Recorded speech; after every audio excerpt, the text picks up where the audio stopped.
Hello everyone, welcome to my channel. আপনারা সবাই কেমন আছেন? আজকে এখানে শনিবার সকাল। আজকে বিকেলে অঞ্জলি হিন্দু সোসাইটির তরফ থেকে নববর্ষ পালন করা হবে, তাই ছিল পটলাক। আমার ভাগ্যে পড়েছিল শ্রিম্প কারি আর যে কোনো একটা ভর্তা। শ্রিম্প কারি আমি অলরেডি শেয়ার করে দিয়েছি আমার চ্যানেলে।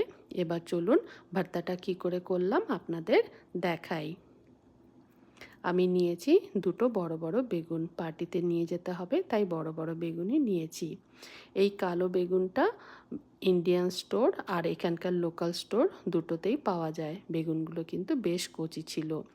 ইন্ডিয়ান স্টোরে বিভিন্ন রকমের বেগুন পাওয়া যায়, কিন্তু এই কালো বেগুনটা এখানকার লোকাল স্টোরেও পাওয়া যায়। বেগুনটা আমি মাঝ বরাবর কেটে নিলাম। এই বেগুনটা কিন্তু আমাকে বেক করতে হবে। এখানে গ্যাসগুলো কয়েল, এই কয়েলে ঠিকমতো বেগুনগুলো পোড়ে না, তাই জন্য বেক করে আমি সেদ্ধ করে নেব, তারপরে ব্রয়েল করে পুড়িয়ে নেব। পার্চমেন্ট পেপারের ওপরে আমি অয়েল স্প্রে করে দিয়েছি যাতে বেগুনগুলো নিচে লেগে না যায়। তারপরে বেগুনের দুই সাইডে আমি খুব ভালো মতো অয়েল স্প্রে করে দিয়েছি। এবার এর মধ্যে আমি দিয়ে দেব রসুন আর টমেটো। আমি এর আগেও বেগুন ভর্তা আমার চ্যানেলে শেয়ার করেছি, কিন্তু তখন আমি দিয়েছিলাম ডিম। এবার আমি দেব টমেটো আর রসুন। এবার আর ডিমটা দেব না। এবার সবগুলো একসাথে আমি বেক করে নেব। বেক করেছি কিন্তু শুধু বেগুনগুলো সেদ্ধ হওয়ার জন্যে। 400 ডিগ্রি ফারেনহাইটে মোটামুটি 45 মিনিটের মতো বেক করে নেব। মাঝখানে আর উল্টানোর দরকার নেই। 45 মিনিটের মধ্যে খুব ভালো বেগুনগুলো সেদ্ধ হয়ে যায়। এবার আমি টমেটোগুলো তুলে নেব, টমেটো আর রসুন, কারণ ওগুলো আর দরকার নেই, খুব ভালো তুলতুলে নরম হয়ে গেছে। কিন্তু বেগুনগুলো একটু পুড়িয়ে নেব যাতে পোড়া গন্ধটা পাওয়া যায়। আর ব্রয়েল শুধু ওপরের লেয়ারটাকেই পোড়ায়, ভেতরেরগুলো এফেক্ট করে না।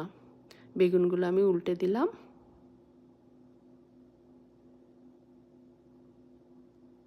এবার এটা আমি দিয়ে দেবো ব্রয়েল করতে। শুধু ওপরের লেয়ারটাই এটা পুড়িয়ে দেবে। ব্রয়েল করব 500 ডিগ্রি ফারেনহাইটে শুধুমাত্র 5 মিনিটের জন্যে। আমার ব্রয়েল হয়ে গেছে।